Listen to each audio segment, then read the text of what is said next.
Assalamualaikum warahmatullahi wabarakatuh. Selamat pagi menjelang siang, teman-teman semua. Perkenalkan saya Amanda sebagai pemateri hari ini. Oke, mungkin kita s- s- langsung saya share screen aja ya.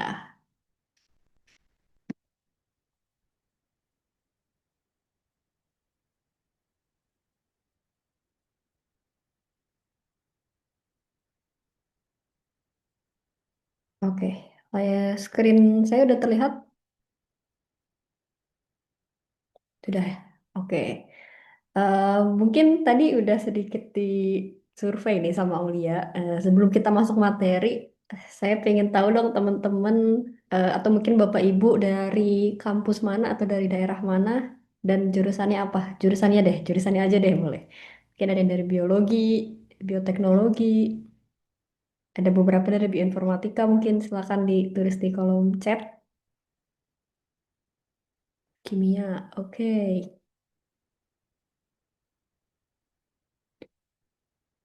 Biologi ya rata-rata.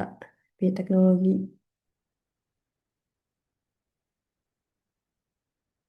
Oke, dari Solo. Dari mana lagi nih? Dari kedokteran. Dari Depok, Makassar, Ambon, Wis, Ren. Oke, sebelumnya eh, terima kasih sudah mendaftar workshop hari ini. Jadi disclaimer bahwa workshop Python hari ini adalah untuk benar-benar teman-teman yang pemula banget nih, yang eh, pernah dengar Python, sering dengar tapi sebenarnya ngapain sih gitu. Coba tadi udah ditanya ya, pernah dengar Python atau belum, dan pernah coding atau belum? Mungkin yang belum jawab tadi bisa dijawab sekarang, apakah ada yang pernah atau belum sama sekali? Kalau bukan Python, mungkin bahasa yang lain gitu.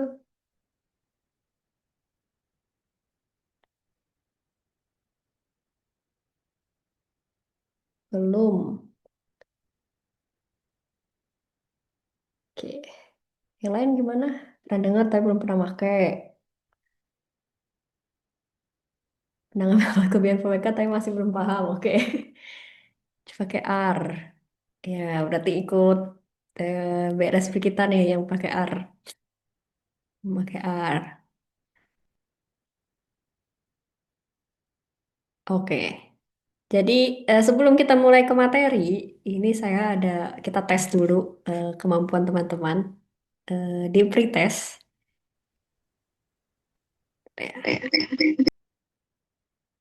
Oke, hanya 10 pertanyaan, silakan di-scan atau dipakai HP slide di ke laptop slido.com. Ini nomornya 1375146. Bisa langsung aja dibuka slido.com ya. Pak, saya sekalian kirim link juga ya.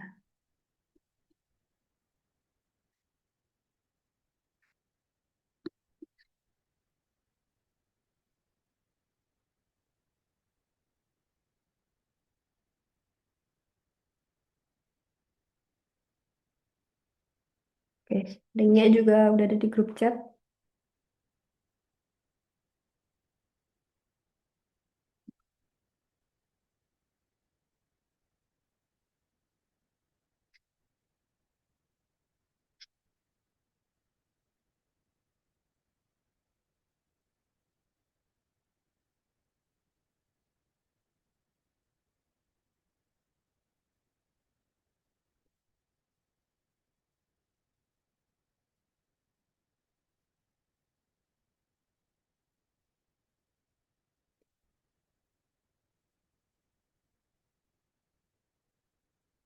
Di hari ini ada berapa nih pesertanya nih?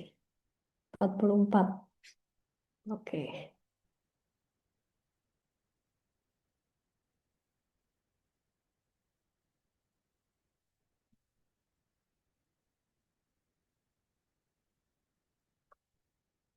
Kita tunggu sampai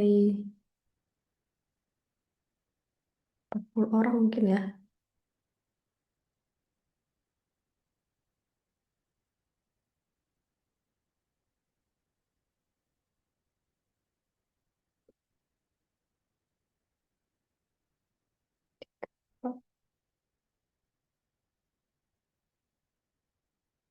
Oke. Ini untuk pertama nggak apa-apa, ini beberapa ada yang nama samaran. Nanti kalau post test harap menggunakan nama nama panggilan boleh, tapi nama panjang juga boleh karena kita ada sedikit hadiah nih untuk yang post test post test. Pretest ini santai dulu. Oke, apa udah join semua atau ada yang masih belum? Kita tunggu sampai 10 lewat 10.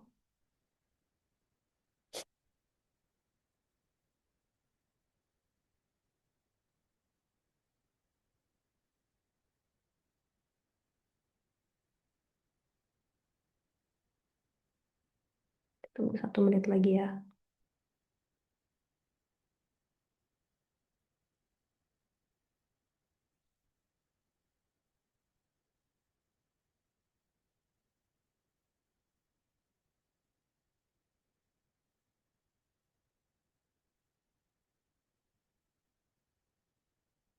Oke, udah 10 lewat 10, bisa kita mulai ya? Atau ada yang belum lagi? Oke, udah semua. Ya, 45 orang, kita mulai. Akan. Apa fungsi utama dari Python dalam biologi modern? Ini nggak kayak Kahoot ya, nggak ada musiknya. Jadi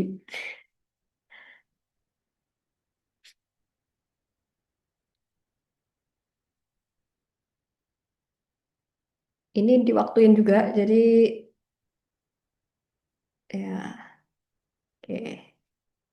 Nomor 2.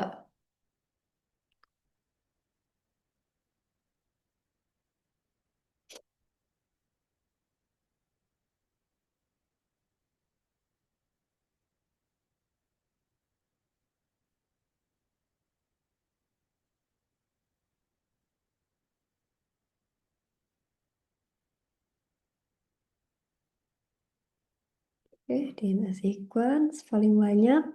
Nomor 3, apa fungsi dari kode berikut? Ini mulai pertanyaan teknis. Menyimpan data, menghitung angka, menampilkan teks, atau menghapus data.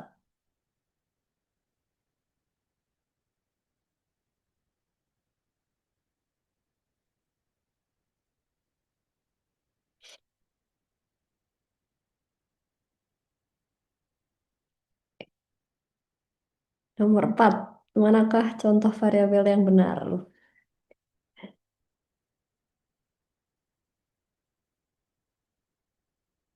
Coba mulai membingungkan soalnya.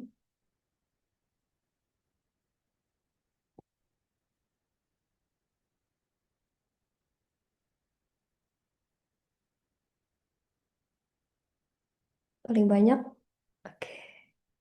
Paling bervariasi ya jawabannya. Nomor 5, apa tipe data dari tanda kutip ATGC? Integer, integer, float, string, atau boolean? PA. Mungkin ada yang baru pertama kali dengar nama-nama tipe data. Dan bervariasi, paling banyak string. Wih, jago-jago nih ternyata. Apa hasil dari kode berikut? DNA, ATGC, print, len, DNA. Len ini apa sih len? Tadi udah muncul yang print. Apakah keluar ATGC, 3, 4, atau malah error?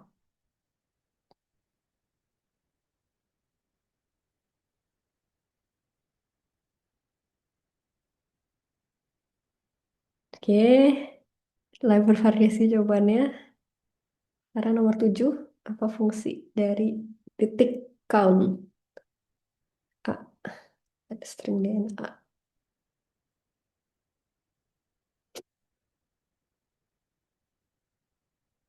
Apakah untuk menghapus huruf, menghitung, mengganti, atau menambahkan?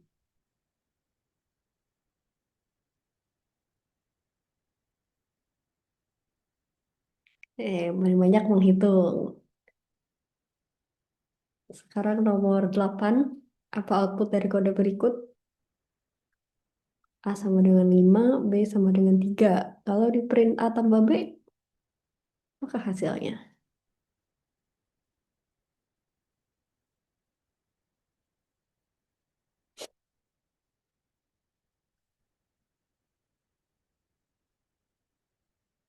Apa nih tambah-tambahan? Oke, sekarang apa yang dilakukan oleh if? If artinya apa bahasa Inggris? Jika. Apa yang dilakukan oleh kode atau fungsi if? Apakah mengulang perintah, menyimpan data, mengecek kondisi, atau menghapus variabel?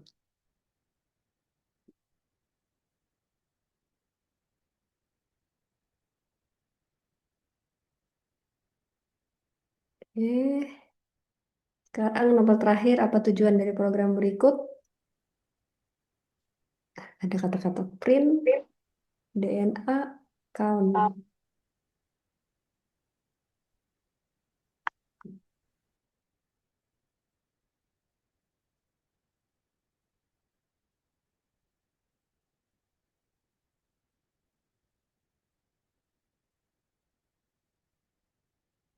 Oke, paling banyak menghitung jumlah. Oke. Congratulations, Kak Zulkifli. Ini baru latihan ya. Nanti di akhir kita akan ada post testnya juga. Oke, kita balik lagi ke materi.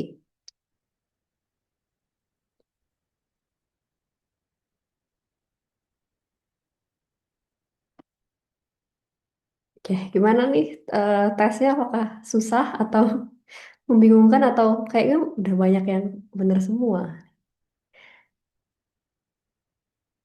Em, Oke, kita langsung aja ya, karena kita materinya sebentar. Jadi, kenapa sih kita sebenarnya perlu komputer? Pasti semua sekarang duduk di depan komputer, di depan laptop, terus handphone kita juga itu komputer aslinya. Jadi, kenapa kita perlu komputer, terutama di bidang biologi? Jadi kalau bukan awal mula ya, mungkin salah satu kenapa bioinformatika itu mulai naik itu karena saat Human Genome Project yaitu mensequence DNA seluruh DNA manusia atau satu genom manusia yang panjangnya 3,2 miliar base pair atau pasangan basa. Kalau kita print, em, ditulis, diketik, terus kita print jadiin buku, itu hasilnya jadi 262.000 halaman buku. Dan kalau nggak salah ya satu perpustakaan lah, kira-kira. Nah, bayangkan kalau kita harus menganalisis hasil DNA ini, satu genom ini dengan manual. Harus kita cari satu-satu gitu kan. Sorry, sorry. Satu-satu kapan selesainya. Dan memang tahun 2000-an saat awal-awal menganalisis DNA itu bisa berbulan-bulan atau mungkin bertahun-tahun hanya untuk eh, karakterisasi satu gen gitu. Sementara setelah ada komputer, setelah kita mengintegrasikan komputer ke analisis biologis, analisis bisa lebih cepat, kemudian lebih reproduksibel. Reproduksibel itu kita bisa mengulang analisis yang sama, hasilnya juga sama, dan bisa dengan skala besar. Oke, ini mungkin eh, gambaran bagaimana berkembang pesatnya penelitian biologi dulu versus sekarang. Mungkin eh, biologi ini baru em, hotnya gitu ya. Sebelumnya mungkin kita tahu biologi, ekologi, nama-nama binatang gitu. Tapi setelah abad ke-20 biologi, setelah kita tahu molekuler biologi, maka perkembangannya menjadi sangat cepat. Contohnya di tahun 1800-an, abad ke-19 ini Gregor Mendel, bapak genetika yang mempelajari genetik di pea, tanaman kacang ya. Dia menanam di halaman biaranya gitu. Selama bertahun-tahun dia tanam, disilang, sampai akhirnya menemukan teori Mendel. Sementara saat ini, beginilah kita mempelajari plant genetics atau bagaimana lab genetika tanaman itu sekarang seperti ini. Alatnya sudah lebih canggih. Dalam sehari data yang bisa dihasilkan tentunya lebih banyak.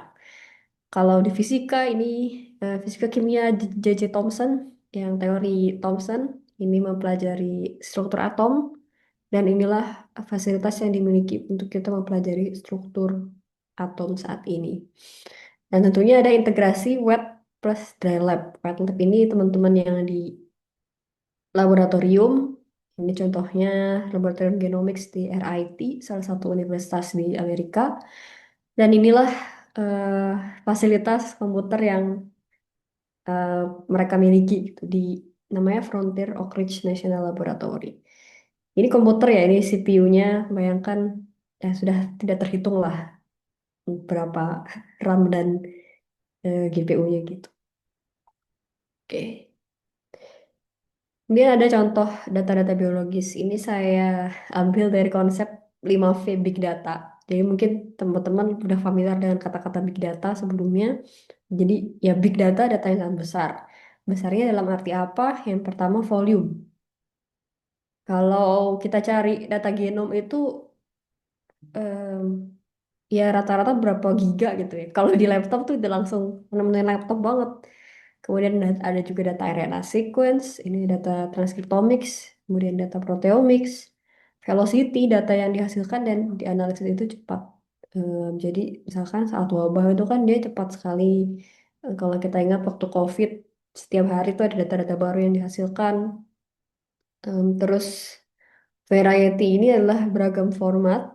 Jadi formatnya berbeda-beda antara data DNA, data protein, data ekspresi gen, kemudian ada gambar, atau mungkin data-data dari alat biomedis, itu formatnya berbeda-beda. Kemudian veracity ini adalah perlu kualitas tinggi, minim noise dan error. Jadi data yang data tersebut dianggap berharga kalau kalau dia ya nggak banyak errornya, nggak banyak pencemaran data-data lain seperti itu.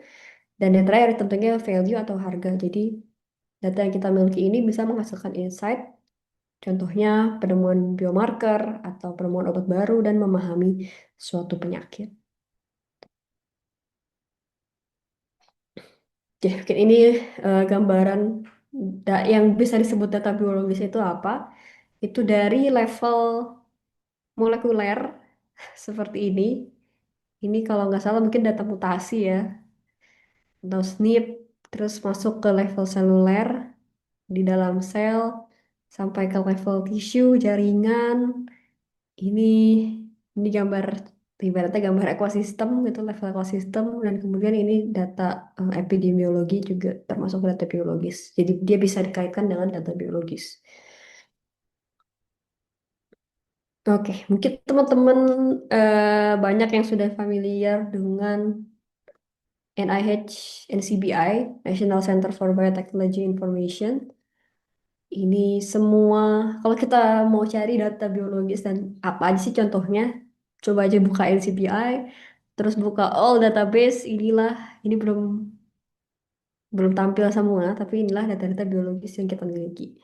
Dan ya terkumpul di NCBI atau kalau di Eropa itu ada IMBL, dan di Jepang DDBJ, dan sekarang juga negara-negara lain, contohnya di Cina itu juga memiliki database-database mereka sendiri.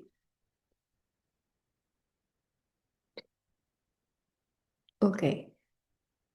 Kita teman-teman di sini rata-rata dari biologi, bioteknologi, tapi kita semua punya komputer.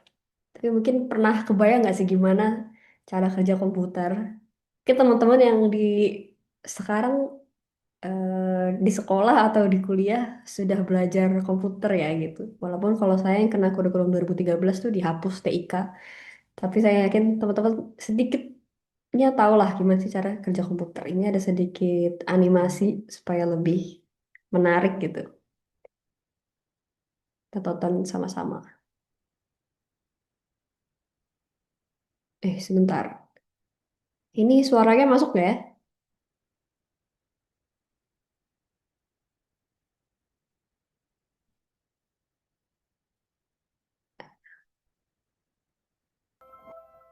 Do you remember when you first realized that your computer was more than just a monitor and key? Suaranya masuk ke Zoom nggak?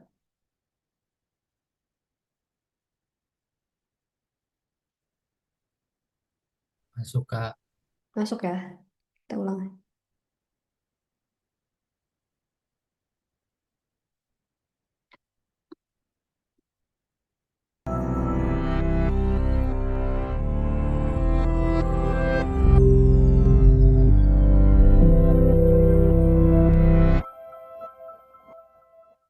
remember when you first realized that your computer was more than just a monitor and keyboard? That between the mouse click and the video playing, there was something that captured your attention, understood it, and made it real? What is that something? Is it gremlins? Let's imagine that we can shrink down to the size of an electron and inject ourselves into a click of a mouse. If you took your mouse apart, you'd see that it's really a very simple machine. It has a couple buttons and a system for detecting motion and distance. You might have an optical mouse that makes these measurements with lights and sensors, but older ones did this with a hard rubber ball and some plastic wheels. Same concept. When you click the button on your mouse, it sends a message to the computer with information about its position. When your mouse click is received, it's handled by the basic input-output subsystem. This subsystem acts like the eyes and ears and mouth and hands of the computer. Basically, it provides a way for the computer to interact with its environment. But it also acts like a buffer to keep the CPU from being overwhelmed by distractions. In this case, the I/O subsystem decides that your mouse click is pretty important, so it generates an interrupt to the CPU. Hey CPU, gotta click here. The CPU, or Central Processing Unit, is the brains of the whole computer. Just like your brain doesn't take up your whole body, the CPU doesn't take up the whole computer, but it runs the show all the same. And the CPU's job, its whole job, is fetching instructions from memory and executing them. So while you're typing, maybe really fast, like 60 words a minute, the CPU is fetching and executing billions of instructions a second. Yes, billions, every second.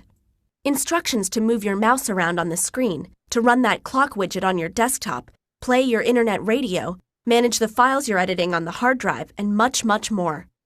Your computer's CPU is one heck of a multitasker.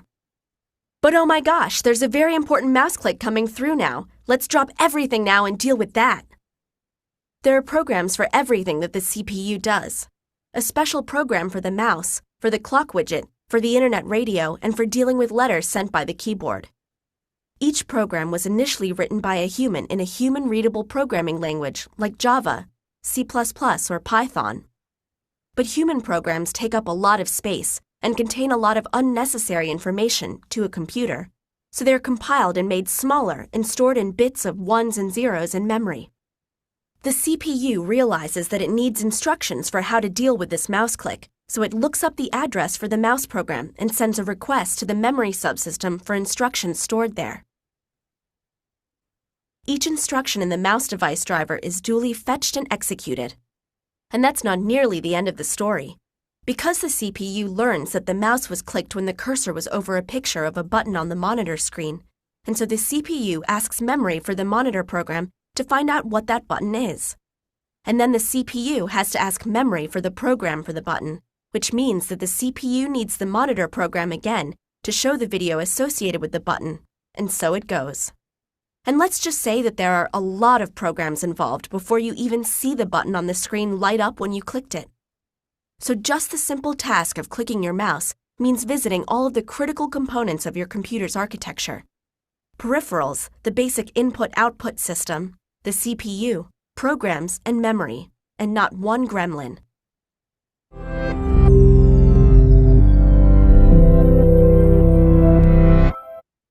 Oke, jadi kalau kita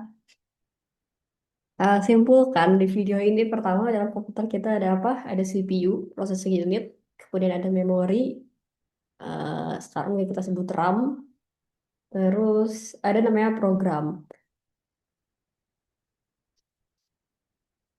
Oke, jadi sebenarnya apa sih itu program dan gimana komputer itu bekerja saat kita meminta sesuatu? Saat saya share screen atau saya klik ini, itu dia bisa mengeluarkan apa yang saya minta.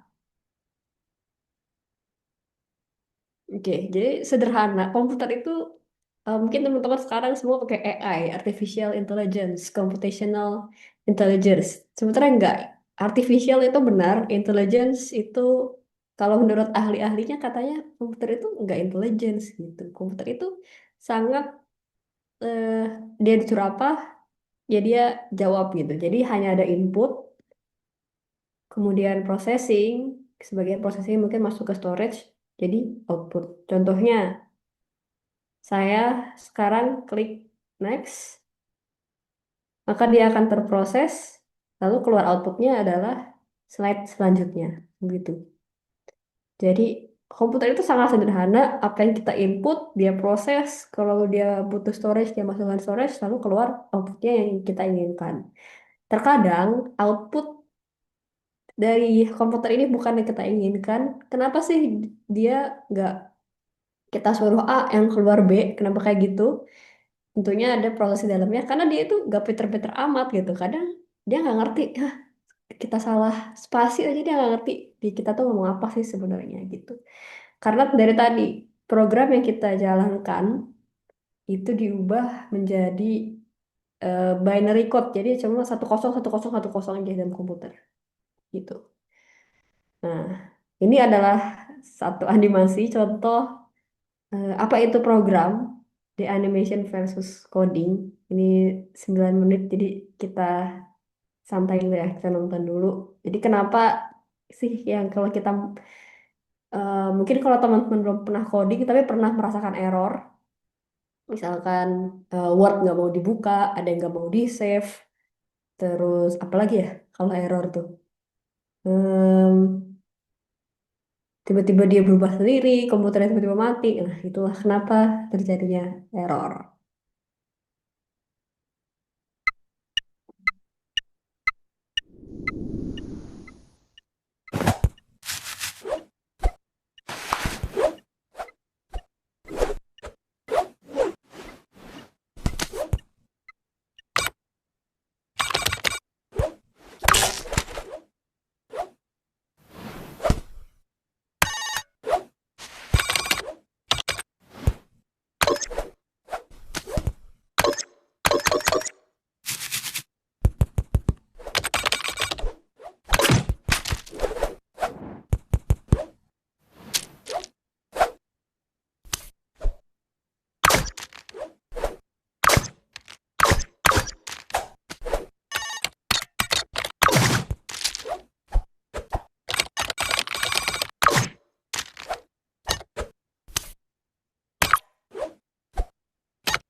Oke, kita dari tadi udah lihat kan si si kuning ini dia mendapati komputernya tiba-tiba ada error. Pertama ada syntax error, indentation error, type error, ada error. Bukan error sebenarnya, tapi dia nggak berhenti-berhenti tuh tadi bug terus tiba-tiba A. Nah, itu adalah contoh-contoh error yang kita miliki kalau misalkan kode yang dimasukkan tidak benar sehingga komputer nggak mengenali kode tersebut, jadi dia mengeluarkan error.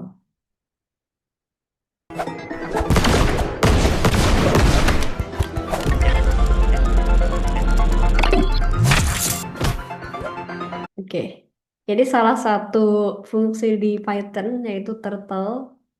Turtle ini dia kayak ada garis. Jadi kalau kita ngegambar, misalkan dia forward, dia akan maju 400 gitu.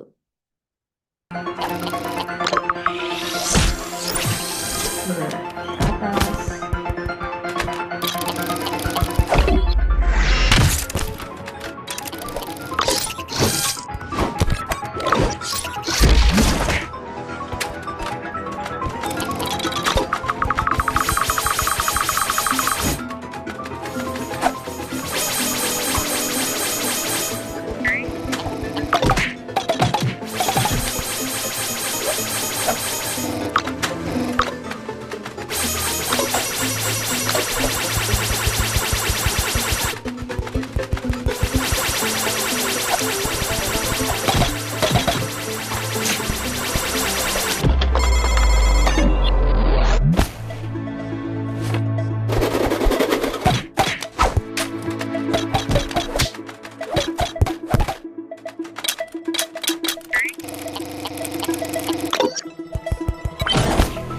Ya, tadi dia diserang oleh kata-kata print. Jadi kita sudah ada previewnya waktu pretest. Print itu untuk menampilkan mengep apa sebentar lagi menampilkan kata-kata atau dari hasil variabel itu, misalkan katanya A, maka di print A, dia keluar A. Nah, ini salah satu nanti akan kita pelajari saat hands on, yaitu matplotlib untuk membuat plot.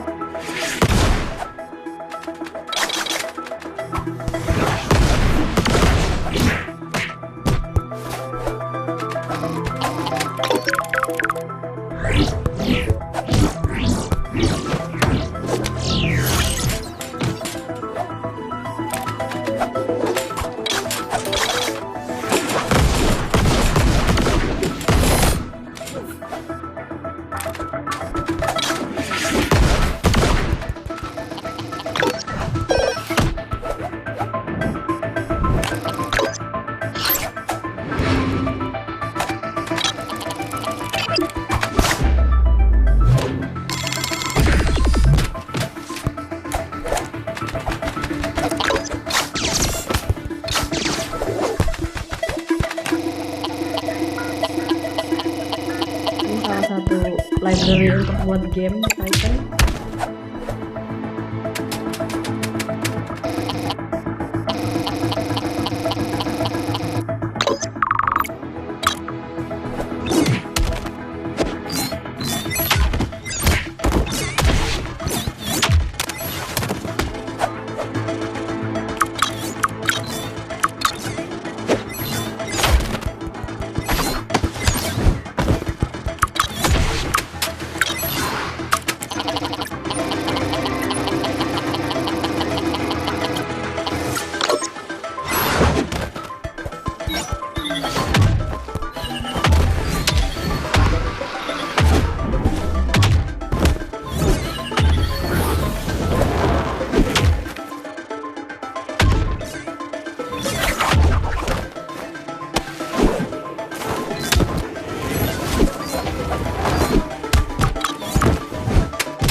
Ini contoh kalau dia udah jago coding.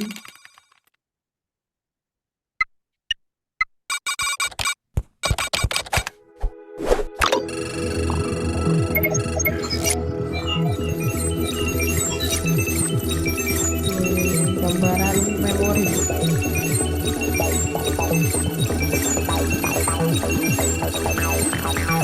Kira-kira dia buat apa nih?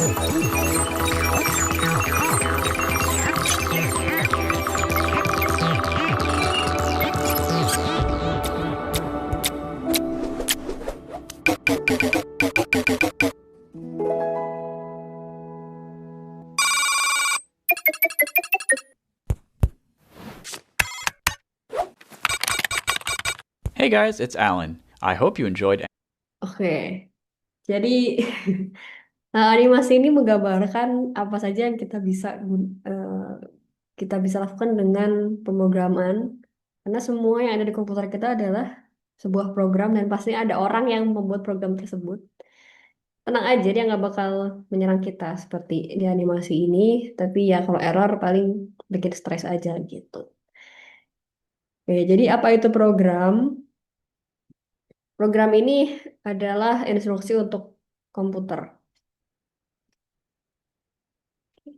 Jadi ini yang suka saya pakai analoginya kalau kita mau masak sesuatu ada sebuah resep kemudian dimasak dan hasilnya jadi makanan yang bisa kita makan. Untuk komputer program sebelah kiri ini masuk ke dalam komputer untuk diproses ya dan menjadi output sebuah ini misalkan anggap aja ini Microsoft Word. Oke, jadi apa itu bahasa pemrograman? Kalau di animasi tadi dia menggunakan bahasa Python ya, atau mungkin yang sebelumnya ada contoh Java atau C++. Jadi bahasa pemrograman terutama Python, ini contohnya. Kalau kita minta ke komputer, tolong tolong hitung 5 tambah 5 berapa? Langsung dia nggak ngerti apa-apa. Tapi kita harus menggunakan sebuah bahasa pemrograman atau kode, misalkan print dalam kurung 5 tambah 5 10. Itulah resultnya gitu.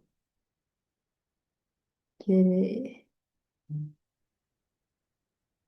oke. Ini kalau Python itu adalah high level code. Jadi kalau kita baca, mungkin tadi yang di animasi tadi ya, kalau kita baca itu masih kita mengerti, bisa kita mengerti beberapa kata-katanya menggunakan bahasa Inggris. Contohnya print, count, terus if, while, itu kita baca dalam bahasa Inggris, lalu masuk ke compiler. Compiler ini berarti penerjemah, interpreter menjadi sebuah bytecode, low level code. Lalu kalau misalkan kita menggunakan library ini seperti program-program atau kode yang sudah dibuat oleh orang lain, masuk ke virtual machine dan masuklah ke machine code binary ini 10 11 11 satu. Em, ini kalau kita pelajari agak rumit, tapi intinya ada memori itu misalkan 8, jadi dia ada berbeda-beda. Setiap kita kombinasi 10 11 10 ini itu diartikan berbeda-beda oleh komputer. Nah, ini sih sebenarnya kenapa kita belajar Python sekarang. Mungkin Python itu paling populer, kemudian dia adalah high level language.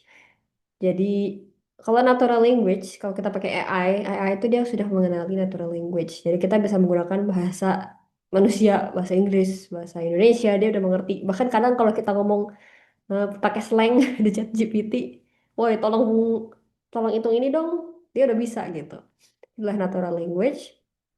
Python adalah high level language, juga JavaScript. Jadi kalau kita baca misalkan nih, if X sama dengan Y, print oke. If dalam bahasa Inggris jika X adalah Y, maka keluarkan oke. Kalau bukan, else, maka print NOK.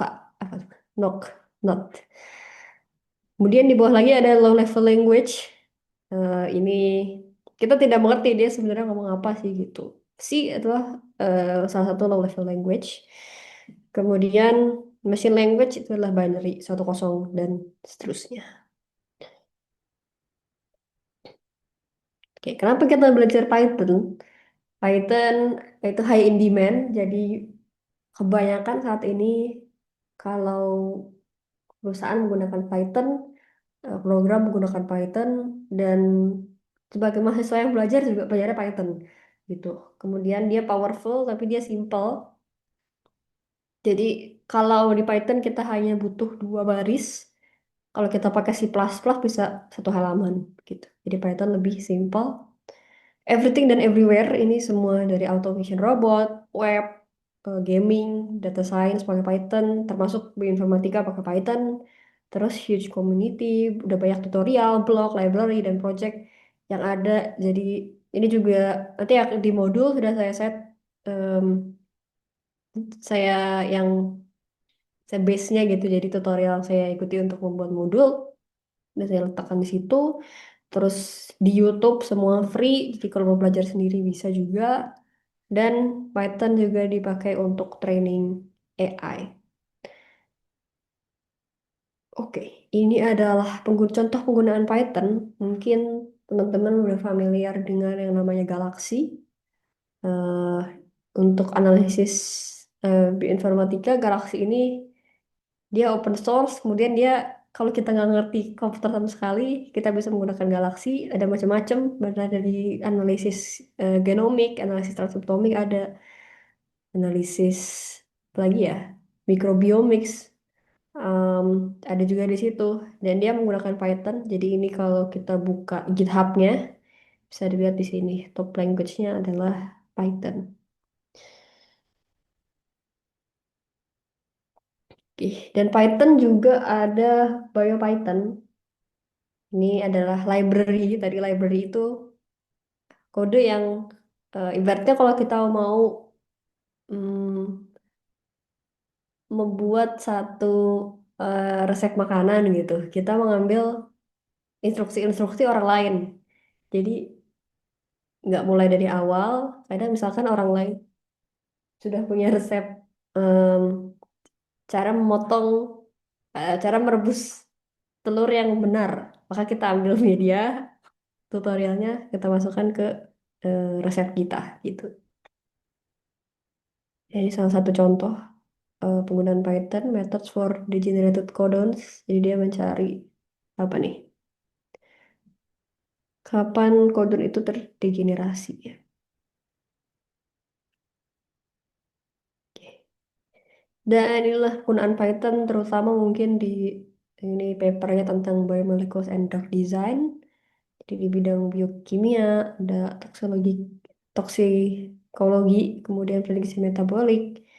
Kalau medicinal chemistry bisa untuk binding prediction, termasuk docking, terus chemistry, QSAR, bioinformatics untuk genetik dan peptide sequence, jadi mempelajari sekuen genetika atau peptida dan juga memprediksi fungsi dan strukturnya.